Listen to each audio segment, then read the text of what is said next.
21শে জানুয়ারির ভয়ঙ্কর সেই অন্ধকার রাত্রি, আর আমাদের হোস্টেলের পেছনে সেই ঘন জঙ্গল। ঘটনাটা 8 বছর আগের, কিন্তু সেই রাতের কথা আমার এখনো স্পষ্ট মনে আছে। জানুয়ারির ওই শীতের সময়ের রাত 12টার পরে জঙ্গলে কুয়াশা আরো বেড়ে গিয়েছিল। ঠান্ডা হাওয়ার সাথে সাথে কখনো কখনো নেকড়ের চিৎকারের আওয়াজ ভেসে আসছিল, আবার কখনো চিলের চ্যাঁ চ্যাঁ চিৎকার শোনা যাচ্ছিল। আমার সাথে থাকা অমিত আমার থেকেও বেশি ভয় পেয়েছিল। ওর হাতে মোবাইল ছিল, তার ফ্ল্যাশ লাইটের আলোয় আমরা সামনে হাঁটছিলাম।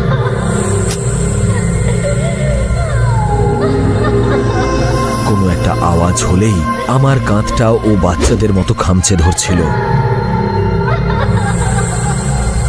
আর জোরে জোরে নিঃশ্বাস ফেলছিল। শোন না বিরাট, আমি এখনো বলছি, চল আমরা ফিরে চলে যাই। গোল্লায় যাক টাস্ক। তুই আর একটু সাহস কর, এক্ষুনি ওই বাড়িটা চলে আসবে। আমরা গিয়ে ওদের সাথে কথা বললে না, ওরা অন্য কোনো টাস্ক দিয়ে দেবে। আমি সিনিয়রদের কাছে হাসির খোরাক হতে চাই না। তুই শুধু আমার সাথে থাক, আর বাকি সবকিছু আমার উপর ছেড়ে দে। আসলে তখন ভয় তো আমারও লাগছিল, কিন্তু কলেজে সিনিয়রদের কাছে ইনসাল্ট হওয়ার থেকে আমি অমিতের সাথে ওই বাড়িটার দিকে যাচ্ছিলাম, যেটা কিনা 12 বছর ধরে বন্ধ পড়েছিল। আর ওই বাড়িটার সম্বন্ধে একটা রটনা ছিল যে ওখানে একজন বুড়ি থাকত। উনি নাকি নিজের জাদু দ্বারা আত্মাদের সাথে যোগাযোগ করত। অমিত, ওই সামনে দেখ, ওই বাড়িটাই মনে হচ্ছে। আমি আঙ্গুল দিয়ে ইশারা করে দেখালাম, আর বাড়িটা দেখে আমরা দুজনেই স্তম্ভিত হয়ে গিয়েছিলাম। একতলা বাড়িটাকে দেখেই বোঝা যাচ্ছিল বাড়িটা অনেক পুরনো। বাড়িটার চারিদিক কুয়াশায় ঘেরা ছিল, আর চাঁদের জ্যোৎস্নায় বাড়িটাকে খুব ভয়ঙ্কর দেখাচ্ছিল।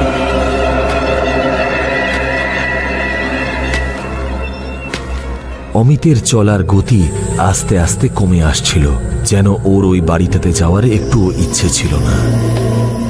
কি হলো অমিত, তুই এত আস্তে হাঁটছিস কেন? ভাই, আমি এখনো বলছি, এখান থেকে ফিরে চল।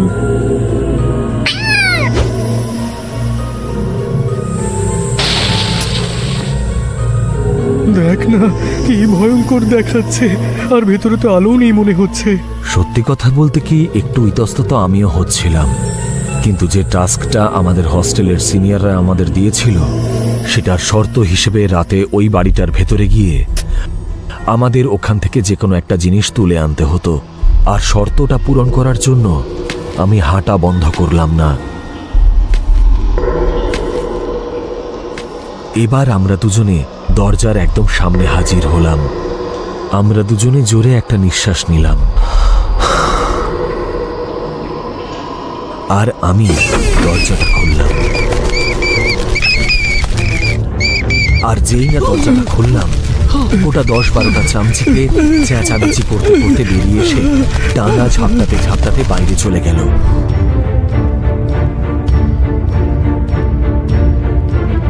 ভিতরে খুব অন্ধকার ছিল। আমিও পকেট থেকে মোবাইল বের করলাম, আর ফ্ল্যাশ লাইট অন করে ঘরে পড়ে থাকা জিনিসগুলোর ওপরে আলো ফেলতে লাগলাম।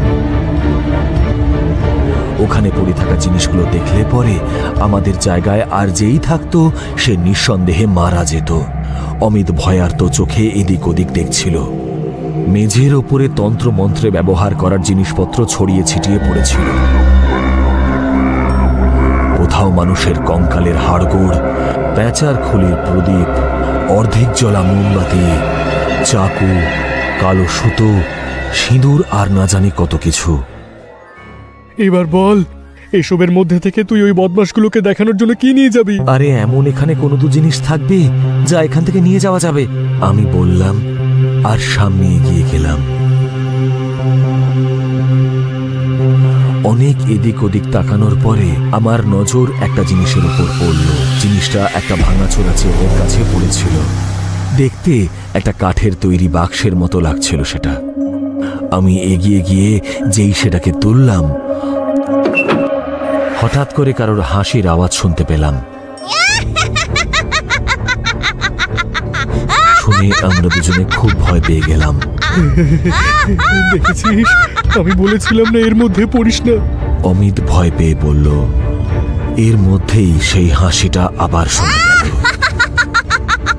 চল এখান থেকে, শিগগিরই পালাই আমরা। আমি অমিতকে বললাম, আর দুজনে ওখান থেকে দরজার দিকে ছুটলাম। যেই আমরা ঘর থেকে বাইরে বেরোলাম, ঘরের দরজা নিজে থেকেই বন্ধ হয়ে গেল।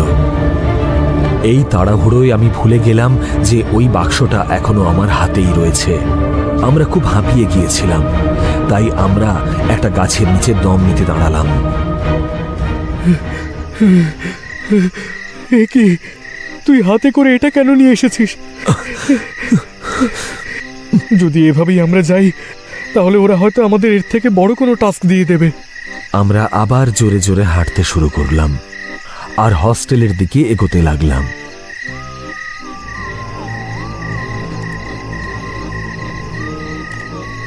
রাস্তায় অমিত অনেকবার ওই বাক্সটা ফেলে দিতে বলেছিল, কিন্তু আমি ওর কথায় পাত্তা দিচ্ছিলাম না। আর বাক্সটা নিয়ে হস্টেলে পৌঁছে গেলাম। থার্ড ফ্লোরে একটা ঘরে বসে আমাদের তিনজন সিনিয়র উমেশ, রাজীব আর তানিয়া আমাদের জন্য অপেক্ষা করছিল। তিনজন আমাদের দেখে হাসলো আর উমেশ বলল, আরে আমাদের অমিতের মুখটা তো দেখো, মনে হচ্ছে যেন কোনো ভূত দেখেছে। তিনজন একসাথে হাসতে লাগলো। আর তখনই আমি ওই বাক্সটা ওদের সামনে রেখে বললাম, তোমরা বলেছিলে না আমাদের ওখান থেকে যে কোনো একটা জিনিস নিয়ে আসতে হবে? ওখানে আমরা এটাই দেখতে পেলাম। কি আছে এটাতে? কথাটা বলতে বলতে উমেশ বাক্সটা স্পর্শ করলো।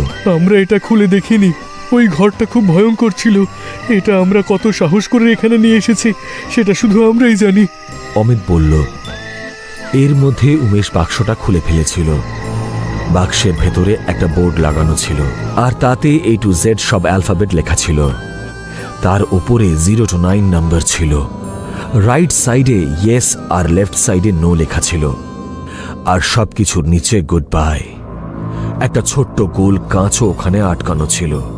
ওটাকে ম্যাগনিফাইং গ্লাসের মতন লাগছিল। আর বোর্ডের ঠিক মাঝখানে একটা গোল অংশে লেখা ছিল উইজা বোর্ড। আমরা সবাই ওটা দেখলাম, কিন্তু কেউই বুঝতে পারছিলাম না যে জিনিসটা আসলে ঠিক কি। আরে এই জিনিসটা আবার কি? আরে এটা হলো ওইজা বোর্ড। এটা দারুণ কাজের জিনিস। কোন কাজে লাগে? এটা একটা গেমের মতো হয়। এইটার সাহায্যে আমরা আত্মার সঙ্গে কন্ট্যাক্ট করতে পারি। তানিয়া উত্তর দিল। তানিয়ার কথা শুনে রাজীব আর উমেশ দুজনে আনন্দ পেল, কিন্তু আমার পাশে দাঁড়িয়ে থাকা অমিত খুব ভয় পাচ্ছিল। এটা যদি কোনো গেম হয় তাহলে চলো খেলা শুরু করা যাক। দেখো, তোমরা আমাদের যে টাস্কটা দিয়েছিলে সেটা আমরা করে দেখিয়েছি। এবার কি আমরা যেতে পারি? কেন ভাই, ভয় করছে নাকি তোমার? এবার তো আমাদের সাথে সাথে তোমাদেরও এই গেমটা খেলতেই হবে। না, আমি খেলতে চাই না। অমিত অনেকবার বারণ করলো, কিন্তু ওরা হলো আমাদের সিনিয়র, তাই ওদের কথা শোনা ছাড়া আমাদের কাছে আর কোনো অপশনই ছিল না। চলো স্টার্ট করা যাক। এই বলে তানিয়া উইজা বোর্ডটাকে একটা টেবিলে রাখল, আর ওটার আশেপাশে 5টা চেয়ার পেতে আমাদের বসিয়ে দিল। টেবিলে ও 4টে মোমবাতি জ্বালালো, আর তারপর ওই ম্যাগনিফাইং গ্লাসের মতন দেখতে কাঁচটাকে মাঝামাঝি রেখে বলল, তোমরা তোমাদের আঙুল এই কাঁচের উপর রাখো, আর গেম স্টার্ট হওয়ার পর যাই হয়ে যাক না কেন, কেউ ওই আঙুলটাকে সরাবে না। যদি সরাও তাহলে ওই আত্মাকে ফেরত পাঠানো মুশকিল হয়ে যাবে। সবাই তানিয়ার কথা মতো ওই কাঁচটাতে একটা করে আঙুল রাখলো। প্লিজ দাদা, আমি খেলতে চাই না, তোমরা বরং খেলো। অমিত আঙুল রাখার আগে শেষবারের মতো বলল, তুই আঙুল রাখবি নাকি তোকে অন্য কোনো টাস্ক দেব? রাজীব বলল, আর তারপরে অমিত বাধ্য হয়ে নিজের আঙুলটা কাঁচটাতে রাখলো। তারপরে তানিয়া বলতে শুরু করলো, আমাদের আশেপাশে কোনো ভালো আত্মা আছে? 5 সেকেন্ড অপেক্ষা করে ও আবার বলল, আমাদের আশেপাশে কোনো ভালো আত্মা আছে? কিন্তু কোনো উত্তর এলো না। আরে আদৌ এরকম কিছু হয় নাকি তুমি আমাদের এমনি এমনি বোকা বানাচ্ছ? আরে দাঁড়াও না, ভালো আত্মা নেই, ইভিলকে ডেকে দেখি। ইভিল মানে খারাপ আত্মা? চলো, ঠিকই আছে, খারাপ আত্মাকেই ডাকো তাহলে। আমাদের আশেপাশে যেরকম আত্মাই থাকুক, ভালো বা খারাপ, আমাদের সাথে কথা বলো। এটা বলতেই একটু হাওয়া দিল আর ওই কাঁচটা নিজে থেকেই ইয়েসের ওপরে চলে গেল। ওয়াও, কেউ চিটিং করছে না তো? চুপ করো। তোমার নাম কি? আস্তে আস্তে ওই কাঁচটা নিজে থেকেই অ্যালফাবেটের উপর ঘুরতে লাগলো।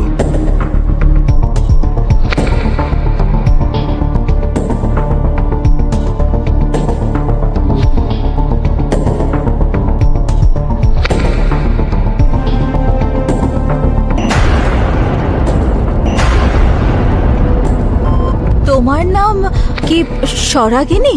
তানিয়া জিজ্ঞেস করলো, আর কাঁচটা ইয়েসে এসে থেমে গেল।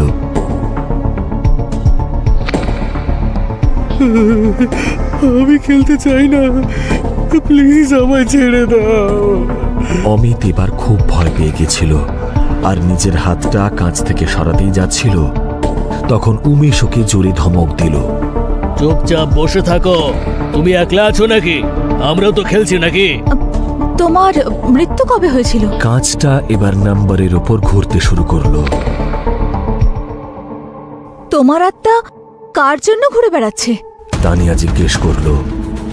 আর এটা শুনেই অমিত কাঁচটা থেকে নিজের হাতটা আমি সরিয়ে এই দিল। আত্মাটাত্তার গেম খেলতে চাই না। অমিত বলল, আর ঠিক তখনই ঘরের সব জানলা নিজে থেকেই খুলে গেল আর খুব জোরে হাওয়া বইতে শুরু করলো। মোমবাতিগুলো নিভে গেল আর লাইট নিজে থেকেই জ্বলতে নিতে শুরু করল। এবার আমরা সবাই ভয়ে উঠে দাঁড়িয়ে পড়েছিলাম আর মনে হচ্ছিল আমরা ছাড়াও ওই ঘরটাতে কেউ একটা উপস্থিত আছে। আমরা সবাই ঘরের দরজার দিকে ছুটলাম, কিন্তু সেটা নিজে থেকেই বন্ধ হয়ে গেল। উমেশ, তানিয়া আর নাজিব তিনজনে মিলে দরজাটা খোলার চেষ্টা করতে লাগলো।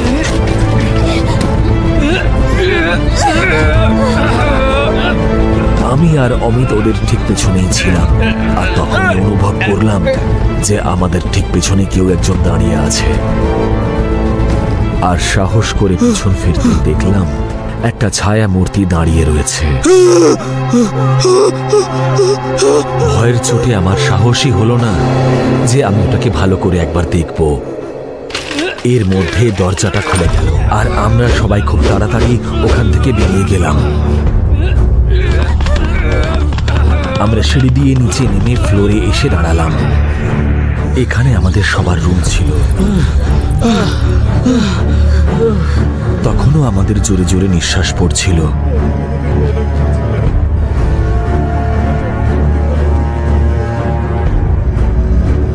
ওই আত্মাটা ফেরত চলে যেত, তুই যদি মাঝখান থেকে পালিয়ে না যেতিস। এর মানেটা কি? উমেশ বলল। তানিয়া জোরে একটা নিঃশ্বাস নিল আর বলল, গাইজ, আমি এইটুকু জানি যে ওইজা বোর্ডে আসা আত্মা সবার প্রশ্নের উত্তর দেওয়ার পর গুড বাই বলে ফেরত চলে যায়। যদি কেউ ওদের যাওয়ার আগে মাঝপথে গেম ছেড়ে পালিয়ে যায় তাহলে ওই আত্মা। এইসব ফালতু কথা বন্ধ করো। উমেশ তানিয়ার কথাটাকে মাঝেই থামিয়ে দিয়ে বলল, ওই ঘরটাতে আর কেউ যাবে না, আর কাউকে এই ব্যাপারে কিছু জানানোরও দরকার নেই। তারপরে ও আমার আর অমিতের দিকে তাকিয়ে বলল, তোমরা দুজনেও একদম মুখ বন্ধ রাখবে। এইটুকু শুনেই অমিত আমার হাতে চাপড়িয়ে বলল, ভাই তুই শিগগির এখান থেকে চল, আমার খুব ভয় লাগছে রে। আমি অমিতের সাথে আমাদের রুমে চলে এলাম আর তারপরে বাকিরাও সবাই নিজেদের রুমে চলে গেল। অমিত আমার রুমমেট ছিল আর তাই সেদিন অমিতের জন্য আমাকেও মাঝ রাত অবধি জেগে থাকতে হলো, কারণ ও খুব ভয় পেয়েছিল। সেই রাতে আমি অতি কষ্টে ৩টের সময় ঘুমোতে পারলাম। পরের দিন সবকিছু ঠিকঠাক ছিল আর অমিতকেও এখন একটু নর্মাল মনে হচ্ছিল। রাত ঠিক 12টা বাজছিল। যখন আমি আর অমিত পড়াশোনা করছিলাম ঠিক তখনই আমার কাছে উমেশের ফোন এলো। হ্যাঁ উমেশ দা, বলো। আরে এই গবেট, মন দিয়ে শোন। তোকে একটা প্রজেক্টের ডিটেলস হোয়াটসঅ্যাপ করেছি, সেটা বানানো শুরু করে দে। আর হ্যাঁ, কাল রাতের মধ্যে আমার সেটা রেডি চাই। আমার ইচ্ছে করছিল গিয়ে ওর মুখটা মেরে ভেঙে দিয়ে আসি, কিন্তু হস্টেলে থাকতে গেলে জুনিয়রদের কি কি সহ্য করতে হয় সেটা শুধু তারাই জানে। হ্যাঁ দাদা, হয়ে যাবে, আমি উত্তর দিলাম। পেছন থেকে তিনজনের হাসির আওয়াজ আসছিল। আমি বুঝতে পারলাম এটা উমেশ, তানিয়া আর রাজীব। মনে করে, হ্যাঁ, না হলে। এইটুকু বলেই উমেশ ফোনটা কেটে দিল। সেই সময় উমেশ ওই ঘরটাতে বাকি দুজনের সাথেই ছিল। চলো গাইস, প্রজেক্টের কাজ তো হয়ে গেল, এবার একটু তাস খেলা যাক। তিনজনে টেবিলে বসে তাস খেলতে শুরু করলো। তখনই ঘরের লাইটটা নিভে গেল আর অন্ধকার হয়ে গেল আর অন্ধকার হয়ে গেল।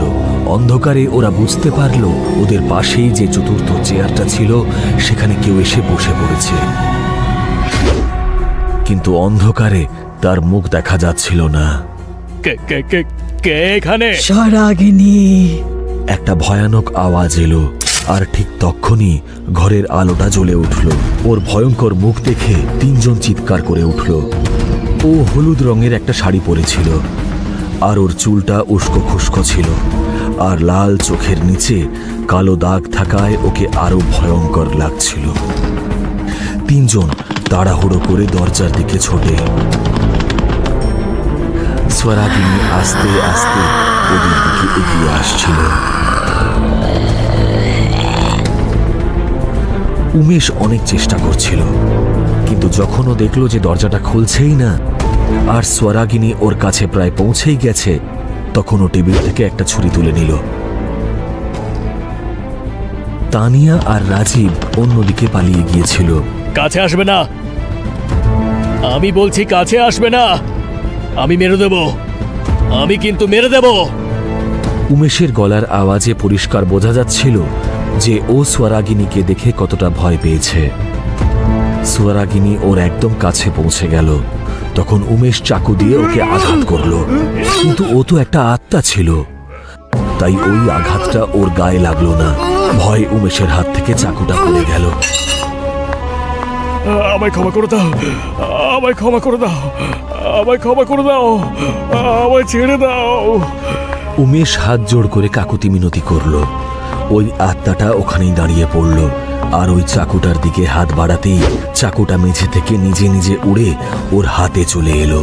স্বরাগিনী অন্যদিকে কাবাডের পাশে লুকিয়ে থাকা তানিয়া আর রাজীবের দিকে তাকালো, আর বিদ্যুৎ গতিতে ওদের সামনে পৌঁছে গেল।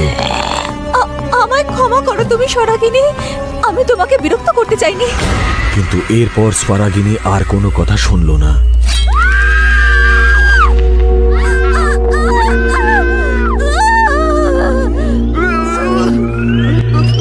আর এক এক করে ওদের দুজনের পেটেই চাকু ঢুকিয়ে দিল। দুজনে নিজেদের পেট ধরে মেঝেতে পড়ে গিয়ে ছটফট করতে শুরু করলো।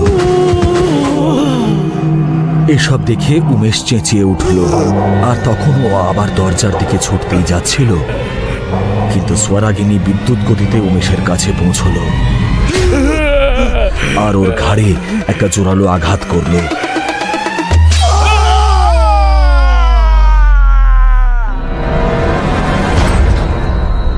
তখন আমাদের দুজনের কানে উমেশের আর্তনাদ ভেসে এলো। তুই কিছু শুনলি? অমিত বলল। ওর কথা শুনে আমি দরজার দিকে এগোলাম, আর বাইরে বেরিয়ে এদিক ওদিক দেখলাম, কিন্তু কেউই ছিল না। আর যেই আমি ঘরে ফেরত এলাম, বিছানায় রাখা সেই বোর্ডটা দেখে আমার পায়ের নিচের মাটি সরে গেল। ওদের তিনজনকে মারার পরে এবার স্বরাগিনী জোরে জোরে হাসতে লাগলো আর বলল,